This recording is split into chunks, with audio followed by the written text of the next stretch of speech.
unicorn sparkles, unicorn sparkles, unicorn sparkles. Hey everyone, this is Jenicorn, and today we're gonna be talking about something different that I've never done in any of my videos before, and it's gonna be the 16 personalities. So what are these 16 personalities? Well, they're also known as MBTI, which stands for the Myers-Briggs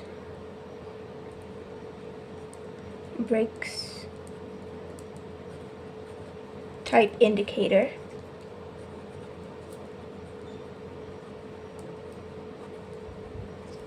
Or also known as the 16 personalities.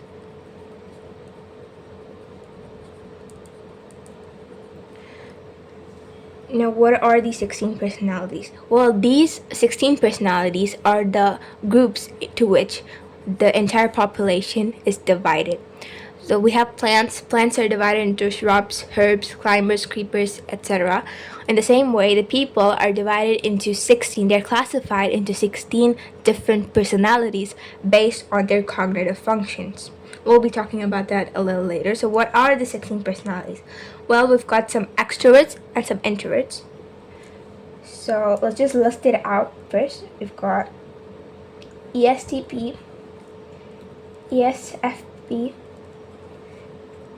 ENTP, ENFP, ESTJ, ESFJ, ENTJ, and ENFJ. Then on the introvert side, we have ISTP, ISFP, INTP, INFP, ISTJ, ISFJ, INTJ, and INFJ. Now, what are these four letters for? Well, these four letters the first letter stands for extrovert or introvert. The second one stands for sensing or intuition.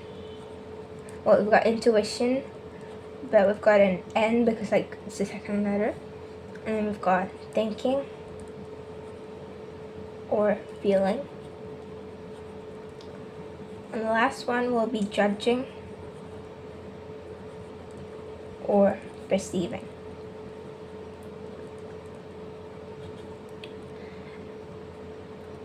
Well, if I want to summarize this, you know what an extrovert and introvert is. Are their thoughts focused outwards or inwards?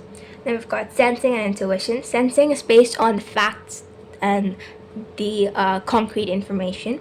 Intuition is based on the analogies and the abstract data.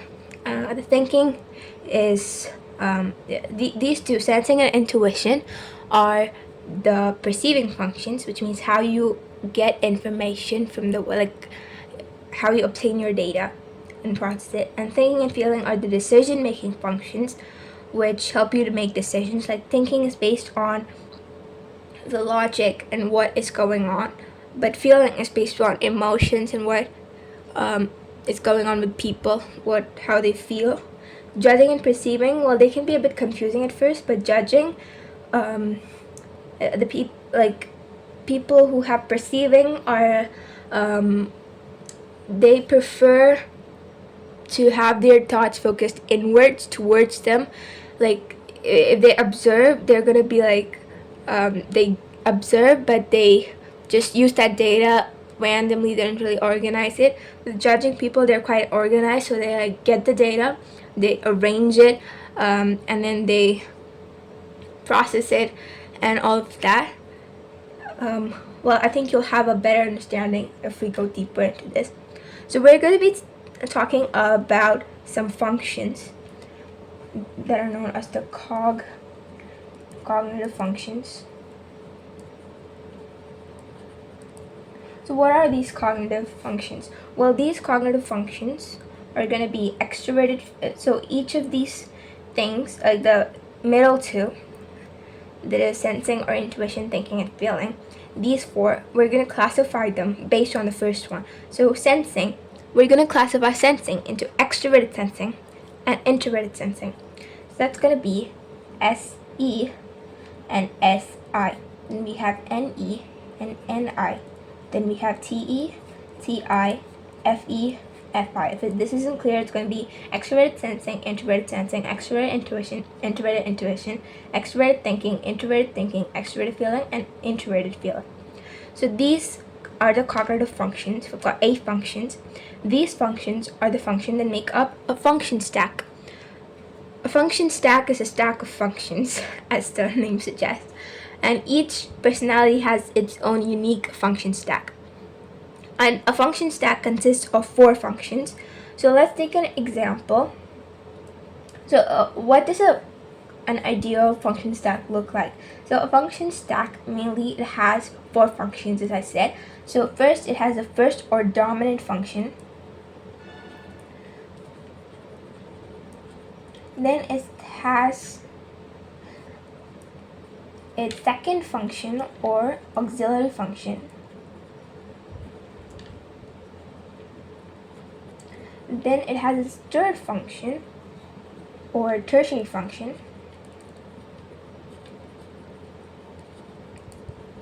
And has its last fourth function or its inferior function. So everybody usually, they use all their functions, but this Myers-Briggs works on the preferred function that you prefer to use it. It'll be clear once I explain it. So this idea was basically given by Carl Jung. He stated this stuff, and then it was composed by Myers-Briggs.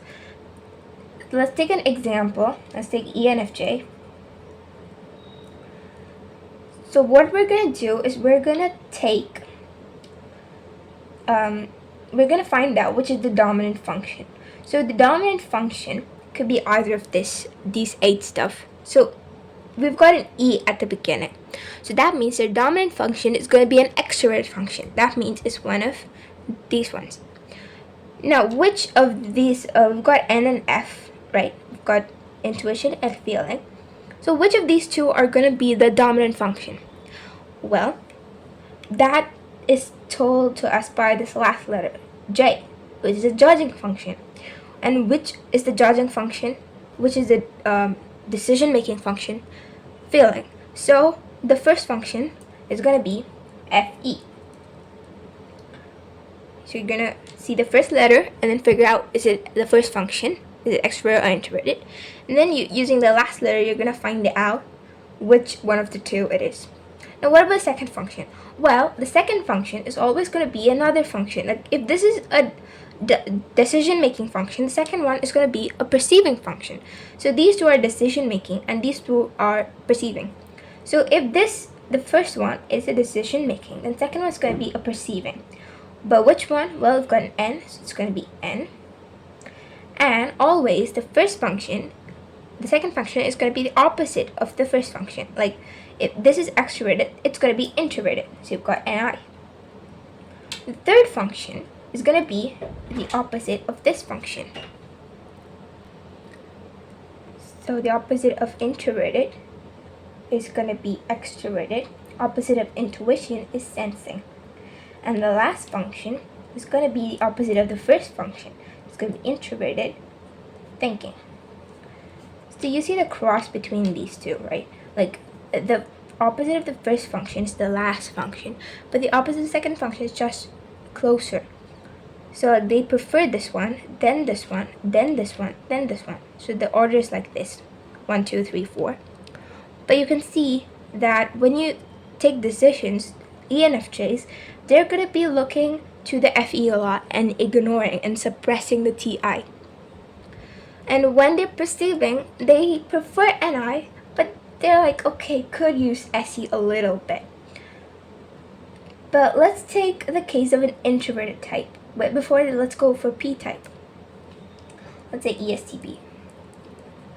So the first function is going to be extroverted, sensing, since it's B. The next one is going to be an introverted one, that's going to be T. Then you're going to have FE. You're going to have NI. Now let's look at an introvert. Let's take the ISFJ. So first, for the introverts though, it's going to be a bit different. First, we take the first function, and the first function is going to be the opposite of what this one is. So we've got J, right? J is going to be an F, but the dominant function is not F for the introverts. It's going to be the opposite. So here, the judging, the last letter, judging or perceiving, always refers to the extroverted function. And since the first function is introverted, it means that this judging function is not going to be what's introverted. It's going to be extroverted. So what's the other one left? It's S. So they're going to have SI. And then they're going to have FE. And they're going to have TI and NE. Let's take an IP. Let's take the INFP. So they're going to have introverted. So P refers to N, but we're going to take the other one. So it's FI. Then we've got NE. Then we've got SI and TE. So this entire thing is called a function stack. So you've got the first, second, third, and fourth functions. So this is the order in which these personality types prefer to use their functions. So as you can see, why it's called inferior is because it's often suppressed and not used. So the types, everybody would find a way to use their dominant function and not at all touch their inferior functions. Like they don't want to use it. So this is for this video. We've learned what are the 16 personalities and what are their cognitive functions and their function stacks. You can also try the function stacks for different personalities. And if you want to know more about each personality, well, stay tuned for the next video in this series. This is just the beginning and we have more to come. Hope you learned something new today in my channel. Bye.